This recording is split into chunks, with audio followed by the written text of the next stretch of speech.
Hi, this is RGK. Today we'll talk about Akane, an excellent hardcore arena shooter. The game takes place in Neo Tokyo with in Mega Tokyo with Akane, but the inspiration was quite obvious. There is some Ghost in the Shell and Blade Runner as well. The pixel art of this city is gorgeous, full of life and little details, enhanced by great lighting and shadows. The story is only hinted at. Akane is in conflict with the Yakuza, her motorbike crashes on the plaza, she knows she is going to die, and she wants to take as many of them as she can. It plays from a top-down perspective, about as violent and fast-paced as a Hotline Miami. Sadly though, it's just enemy waves in a single environment. Usually I get bored very quickly in games asking me to defend an arena until death by pressing the fire button at all times with only sometimes a power-up sprinkled on top to ward off monotony. And yet, Akane managed to pull me in for two main reasons. The first is not unique to this game, it's just secondary objectives that unlock gear. It gave me aims such as reaching a combo of 100 or killing 30 people with 100% katana accuracy. What's interesting is that the unlocks are not just a basic stat boost, it's weapons that can play very differently, such as a shotgun, an Uzi, Blade Runner's blaster or Blame's gravitational beam emitter.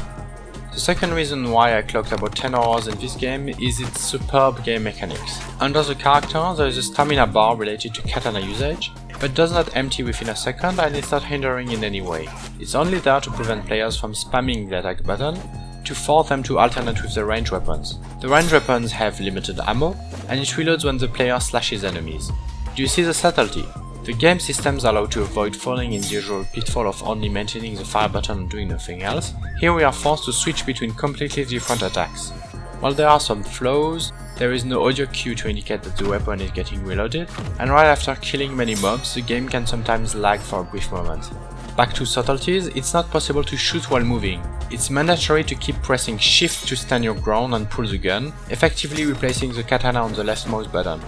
Considering that Akane dies in one single hit, it's not advised to stop right in the middle of a pack of enemies, and it's important to manage the shooting part very carefully, knowing that every single movement matters and every single shot counts. There is no room for mistakes, and it's not possible to play this with your brain turned off.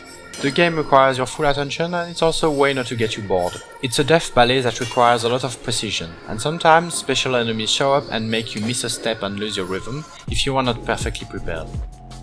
Added to this very solid foundation are a few more possibilities, such as a dash that does not use stamina on the right mouse button and a parry on the middle mouse button that reflects bullets. Then there are special katana attacks, such as a spin attack, a lengthy devastating dash, or an ultimate power that clears the whole screen. These special attacks are charged by keeping the combo meter up, which forces the player to keep attacking and take risks rather than fall back and defend. The result of these systems is an ultra-dynamic game, carried to perfection by an ultra-fast character, and the controls respond perfectly. On top of that, with the dark synth music track playing in the background, the player quickly enters that sought-after sense of flow and focus that some great games manage to achieve. The core of this game is superb. It's just a shame that it only takes place in one arena rather than a fully fledged adventure. There are special enemies to fight in a different manner each, and an increasingly strong boss met every 100 enemies, but it's too minimalistic for this game to become a popular must-have. I would have loved a complete adventure in this world with these game mechanics.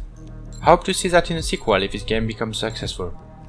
If you enjoy super difficult games and you're not bothered by the fact that there is only one single arena, go for it. Akane is a marvel, and for $3 or $4 it's a steal. In this game the killing has to be earned, and it's extremely satisfying to pull it off. Playing this gem is mesmerizing, always between the edge of intense focus and exhilarating violence. I hope you enjoyed this video, bye!